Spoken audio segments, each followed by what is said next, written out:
أكبر لغز في تاريخ الطيران. رحلة كان اختفائها سبب في تعاون 10 دول للبحث عنها. الرحلة 370. يوم 7 مارس سنة 2014 على الساعة 12:41 بعد نص الليل اتحركت الرحلة 370 من مطار كوالالمبور الدولي في ماليزيا رايحة لمطار بكين الدولي. رحلة ليلية يومية والجو صافي وكل حاجة كانت هادية وماشية تمام جدا. طلعت الطيارة بكل سلام لارتفاع الطيران الطبيعي واتحركت باتجاه بحر الصين الجنوبي. وبعد الساعة 1 بدأت الأمور تبقى غريبة شوية. كانت يدوب الطيارة هتسيب المجال الجوي الماليزي وهتتسلم للمراقبين بتوع الحركة الجوية في دولة فيتنام. وعلى الساعة 21 كانت آخر رسالة من الطيار زهاي أحمد شاه لمراقبين حركة الطيران الماليزي، وقال فيها: طابت ليلتكم. Malaysian 370, contact Ho Chi Minh 120.9. Good night. Good night, Malaysian 370. بعدها ب90 ثانية بالظبط فجأة اختفت الطيارة من جميع الرادارات. وقتها بدأت حالة الغموض الكبرى. وصلت مكالمة على الساعة 2:15 لفؤاد شاروجي نائب رئيس العمليات في الخطوط الماليزية، بتقول له إن الرحلة MH370 اختفت من الأنظمة بتاعتهم. على طول اتحرك لمركز عمليات الطوارئ وبدأوا في رحلة الاستكشاف والبحث. الكل كان متوتر ومتفاجئ، وبدأوا بإرسال طلبات لهونج كونج وفيتنام والصين علشان يرسلوا للطيارة إشارات ويحاولوا إن هم يتواصلوا معاها بأي طريقة ممكنة، لأن عامل الوقت كان حاسم جدا في الكوارث اللي زي دي. وللأسف كل المراقبين بتوع الدول المحيطة بلغوا مركز الطوارئ الماليزي بأن مفيش أي رد أو تواصل مع الطيارة نهائي. من الساعة 4 للساعة 6 الكل كان وصل لمرحلة كبيرة من الهلع، وبدأوا ان هم يتواصلوا مع اي حد ممكن يساعدهم على الكرة الارضية. جايز يكون في احتمال ولو بسيط ان الطيارة هبطت في اي دولة مجاورة بس الاتصالات ممكن تكون عطلانة.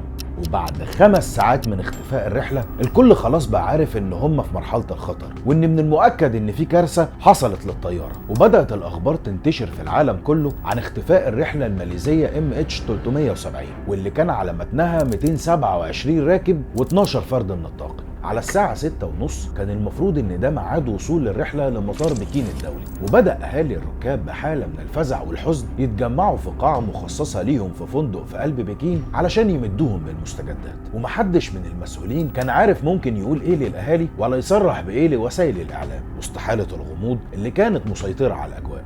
الطيارة كان فيها وقود يكفيها 7 ساعات طيران، وبقى من المؤكد انه على الساعة 8:30 هيكون خلص الوقود والرحلة هتبقى في خبر كامل. وده اللي خلاهم على الساعة 7:15 يفعلوا حملات البحث والإنقاذ في مكان آخر اتصال تم بالرحلة علشان يبقوا مستبقين الأحداث. وبالفعل خرجت طيارات بحث وسفن وزوارق تابعة للجيش الماليزي.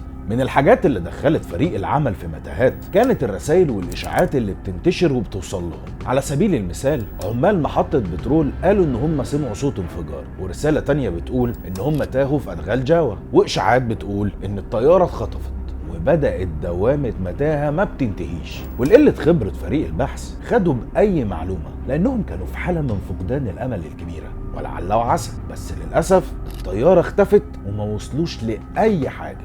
لما الليل ليل ابتدى انزعاج الاهالي يزيد، ولحد اللحظه ما كانش فيه اي اجوبه. هل الركاب عايشين ولا ماتوا؟ طب في امل؟ طب فين مكان الطياره حتى؟ لكن مفيش اي رد. وطلع طيار الرحله MH88 واللي كانت متجهه لطوكيو في يوم اختفاء الطياره، وقال ان هو تواصل مع الرحله MH370 قبل اختفائها وكلمهم عن طريق تردد الطوارئ. بس هو لاحظ ان المكالمه كانت كلها تشويش، وللاسف شهادته ما كانش فيها اي شيء ملموس وما ساعدتش باي حاجه في التحقيق، بل بالعكس زودت الغموض اكتر واكتر.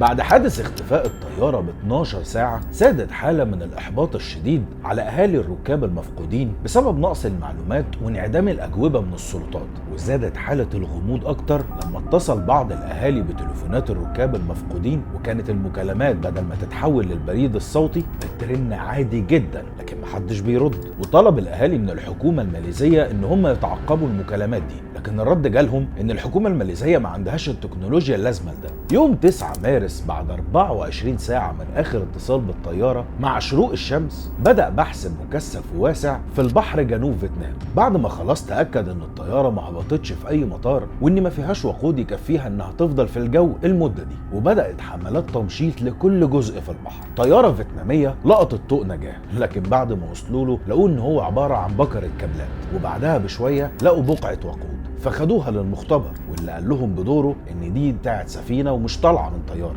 وفجاه كل الامال اتبخرت وما لقوش اي اثر للطياره في قلب البحر. في خلال رحله التحقيق والبحث كان أول استنتاج قدامهم إن طيارة حديثة تفقد كل أنواع الاتصال بالعالم الخارجي فجأة، يبقى أكيد حصل حريق في المعدات عمل ده أو انفجار مفاجئ. لكن بما إنهم مش لاقيين أي أثر لبواقي الطيارة، يبقى كان لازم يتجهوا للاختيار التاني، وهو إن أكيد حد على متن الطيارة قطع كل الاتصالات عمدا. بس كان السؤال المطروح مين اللي عمل كده؟ يوم 10 مارس وبعد يومين عن آخر اتصال مع الرحلة، طلع مسؤول عسكري ماليزي في مؤتمر للإعلام وأدلب معلومة هزت العالم كله. قال إن الطيارة غيرت مسارها بعد آخر اتصال معاها ومشيت عكس المسار مئات الكيلومترات واتجهت عكس لمضيق ملاكا، وإنها طارت ساعة كاملة في الاتجاه ده، واللي رصدها كان الرادار العسكري الماليزي، لكنهم مش متأكدين إذا كانت هي دي الطيارة ولا لا. بعد اختفاء الرحلة MH370 ب3 أيام، فشلت 40 سفينة و34 طيارة في إنهم يلاقوا أي خيط يدلهم على أي أثر ولو بسيط للطيارة. وبعد البحث في الشرق والغرب ومرحلة الارتباك اللي وصلت لها فرق البحث، الموضوع كان وصل لقمة الغموض.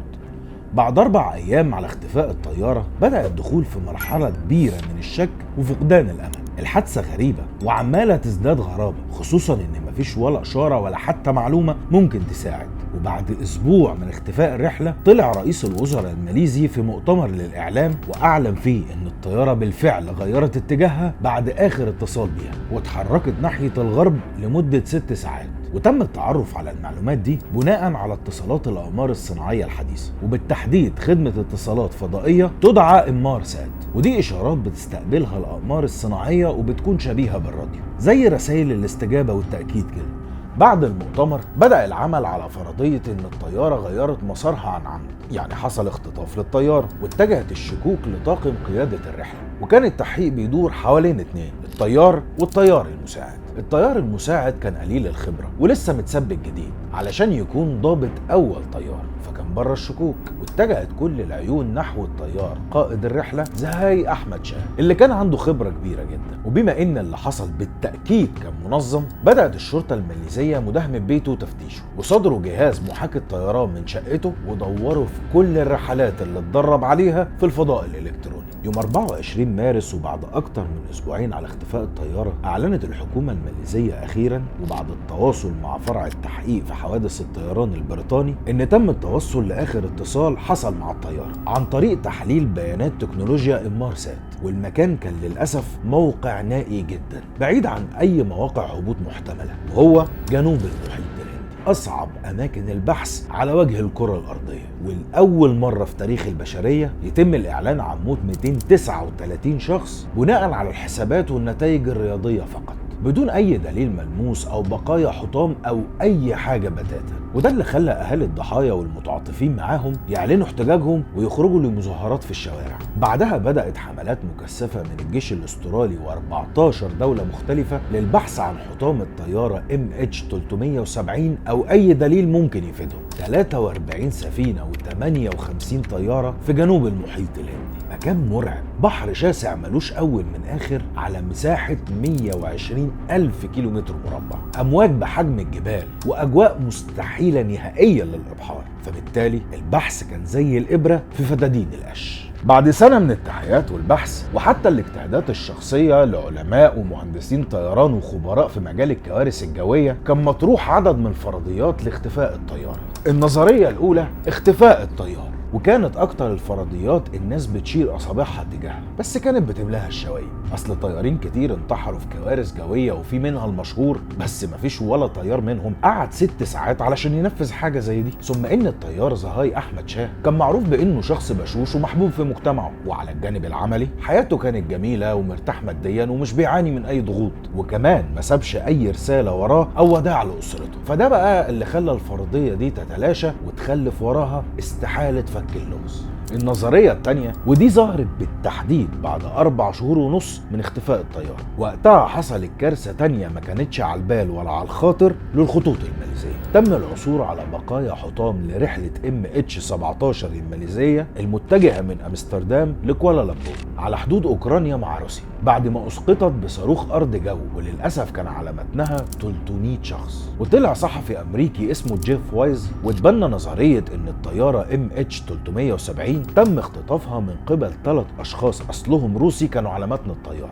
وإنهم خطفوها لدولة كازاخستان، مكان نائي في دولة نامية حليفة لدولة روسيا، وده عن طريق حجرة الإلكترونيات اللي في الطيارة واللي موجودة في مقدمة مقصورة الدرجة الأولى بره كابينة القيادة مباشرة، ومتغطية بسجاد عادي ومش مقفولة، وتم التحكم في الطيارة من خلالها. وبيقول جيف ان هم عملوا كده عشان يشتتوا العالم عن اللي بيدور من اشتباكات في منطقة القرب. بس دي نظرية ضعيفة، لان ممكن جدا يتم تعطيل جهاز الارسال من الحجرة دي، لكن مستحيل قيادة الطيارة منها، وعشان كده تم استبعاد النظرية دي. وطلعت نظرية تانية بتقول إن الرحلة هبطت في قاعدة عسكرية أمريكية اسمها دييجو جارسيا، ونظرية تانية بتقول إن كوريا الشمالية قامت باختطاف الطيارة لأنها كانت شايلة معدات متقدمة. يوم 29 يوليو 2015 وبعد 16 شهر على اختفاء الطيارة، تم العثور على قطعة من الطيارة MH370 على شاطئ جزيرة لاريونيون الفرنسية في المحيط الهندي، وده كان أول دليل قاطع لفريق البحث والعالم كله على إن الطيارة وقعت في المحيط الهندي.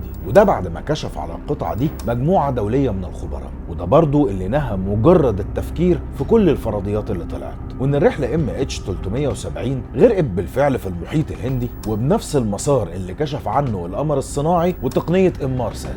بعدها بأسابيع رحال أمريكي اسمه بلاين جيبسون سافر موزمبيق علشان يكون الجامع الوحيد في العالم لبقايا حطام الطيارة، وبدأ يلقط قطع من حطام الطيارة بمجرد وصوله قطعة ورا التانية، وكانت الدليل الوحيد الملموس في القضية. وبعدها طلع على مدغشقر علشان يقدر يجمع أكتر من 20 قطعة للرحلة MH370. بعد اختفاء الطيارة بسنتين طلع تقرير مفاجئ هز كيان القضية كله. اتقال في التقرير إن خلال تحليل جهاز محاكي الطيران الخاص بقائد الرحلة MH370 الماليزية زهاي أحمد شاه، لقوه حلق في الفضاء الإلكتروني على مسار شبيه باللي طارت عليه الطيارة المنكوبة، وده كان قبل حادث اختفائها بشهر. وده بعد ما المحققين في ماليزيا سلموا الهاردات بتاع الجهاز زهاي أحمد شاه لمكتب التحقيق الفيدرالي اللي عمل تحقيق دقيق ليها واكتشف الرحلة الإلكترونية دي، وتفاصيل رحلة جهاز المحاكاة كانت مرعبة. اتجه الطيار لمضيق ملاكا،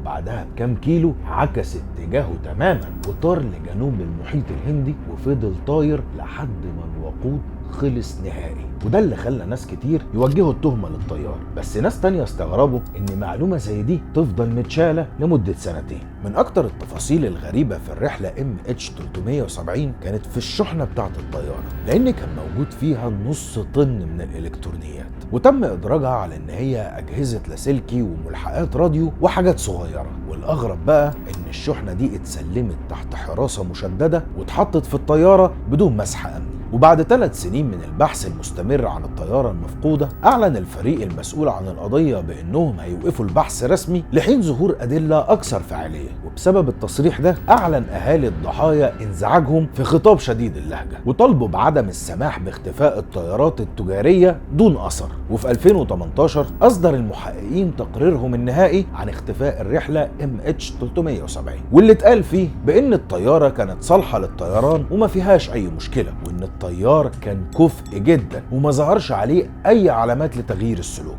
وانهم ما يستبعدوش فكرة اعتراض الطيارة بطريقة غير قانونية من طرف ثالث، وانهم ما قدروش يحددوا ايه السبب اللي غير مسار الطيارة. واتقفل التحقيق لحد النهاردة علشان يكون اكبر الغاز تاريخ الملاحة الجوية.